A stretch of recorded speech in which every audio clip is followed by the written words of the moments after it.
think someone had mentioned this to me briefly years ago. I don't think I received the whole story, just a brief mention, but it was reintroduced to me just recently now, and I would like to share this with everyone. On the pagan calendar, on July 29th, 1910, there was a massacre of a black town that took place, a small town in Anderson County, Texas, called Slocum, Texas. Now, when events like this occurred, a lot of the ways that they were covered by the media across the country, that's why we know one thing we can agree with that certain individual is that the mainstream media is the enemy of the people. They would report these events as race wars or as a race riot, but they would never give the full truth. And I understand back then some of the information maybe wasn't the best. You know, they didn't have the rapid response of information because of technology like we do today, but they still could have done a better job on the reporting. That's why I don't trust the mainstream media. Even with technology, a lot hasn't really changed. So pagan calendar, this was July 29th, 1910. On the biblical Hebrew calendar, that would have been the 4th month, the 3rd day, and the year approximately 5670.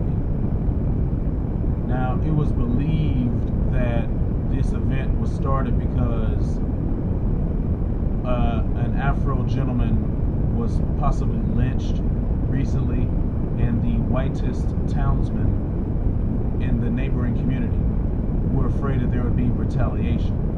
So they got themselves mustered up to do a, I guess, preemptive strike, like a certain president has done in the past, and to go and set upon this town.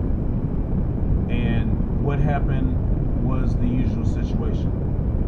Destruction of the town, the buildings, businesses, homes, churches, killing, murders, execution, genocide, raping, pillage, plunder, just a bunch of devastation from violent people. This was an act of domestic terrorism, and any acts conducted by those in the past or presently should be considered to be an act of domestic terrorism, specifically whitest domestic terrorists. They're not just simply a hate group, they are a terrorist organization, a terrorist regime, and they need to be treated as such. We, along with those who are indigenous, are the ones who can speak to the most about any act of domestic terrorism in this country. So I don't want to hear anything moving forward about any acts of terrorism here or even abroad until you address the domestic terrorism that's been carried out in this country, conducted by radicalized, violent, extremist, whitest terrorists. Now, it was reported at the time that maybe 8 to 22 Afro people were killed in the event, but in truth, the death count was probably close to about 200 or so. This was a small town of about maybe a few hundred people, so you probably could have had the situation where maybe half of the town was murdered. Even some individuals were burned at the stake. It was so bad that eventually they had to bring in the Texas Rangers and local militia, even to the company level, to put this whole thing down. When it was over, as in other situations, some of the surviving residents picked up and moved away, or most of the surviving residents picked up and moved away to different areas.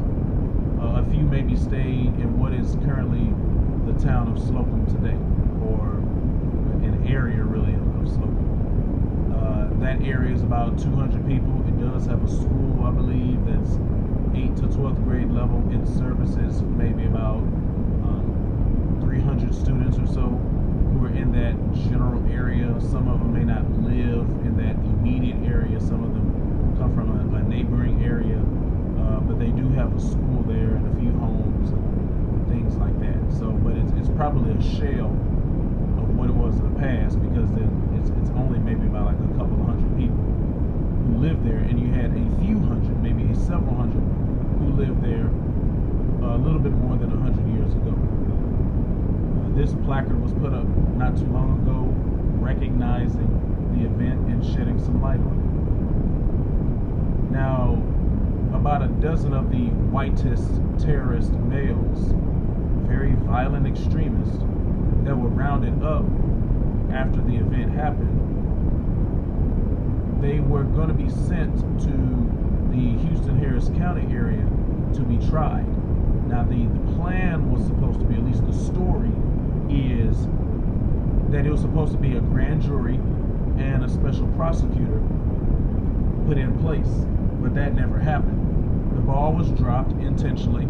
They were pushed through, not simply slipped through the cracks, they were pushed through the cracks, and they never had to face any kind of judgment or punishment. They just went on about their business after that. So, typical American fashion, American justice, no justice was served at all. Just us, meaning them, because that's who this system was built for. This system was never built for anybody else, just them. And you're fooling yourself if you're thinking that you're really going to get something different on a consistent basis of any kind of fair play. And as I stated in a previous video, that's why I want to reiterate to my people that when things like this or something similar like this happens, you know, there should be not so much of a call for grand juries and special prosecutors, because grand juries are meant to keep secrets, not provide truth and justice. It's easier to bury things in a grand jury than in a regular jury. And in the case of a special prosecutor doesn't have the same accountability that a regular prosecutor has, and a special prosecutor doesn't have to provide as much transparency, especially with a grand jury, as a regular prosecutor or attorney or assistant attorney provides, especially one, because typically they're going to be elected. So that's one of the biggest recourses to district attorneys or assistants, is that elections could be brought into place to change the office and change the members. You know, so no justice was served in Houston-Harris County. And it just makes me wonder, when you look at some of the natural disaster events we've had recently. Over the past few years, you're talking about 3 major floods within a period of about 18 months. Now in Houston, flooding, especially when you get enough rain and thunderstorms, heavy rain and flash floods, is very common. Street flooding, flooding in certain neighborhoods, flooding in typical areas. But these were, particularly Hurricane Harvey, these were widespread epic floods. These weren't, you know, just typical thunderstorm flooding. You know, Hurricane Harvey, it was about 50 inches of rain in less than a period of 48 hours. I mean, and so it was a very tremendous storm. You know, now I don't know this, I can't confirm this, I don't try to play God, but whenever, especially in these modern day times we live in, because I truly believe that we are living in or close to the last days, you always have to wonder when you see things like this, and maybe what could have been going on when you get these type of natural disaster events, and they try to say it's global warming or climate change. You know, you just wonder, is there maybe some kind of divine judgment in this for the sins of the past? We also know that in the historic 4th Ward, Houston, Texas, that another act of domestic terrorism occurred between violent, extremist, racist, whitist, and American brothers who were actually soldiers during the later period of the First World War over in Europe. And they were stationed in the historic 4th Ward area, or Freedmanstown. You know, and historically at that time, the HPD was notoriously rampant rampantly racist. Just like they had Klansmen and race soldiers and slave patrols in the police force back then, same thing today also. Okay, so it just makes me wonder. This whole East Texas, East Tex corridor area, where you get maybe some of the greatest racism and extremist, violent, domestic whitist terrorism that takes place.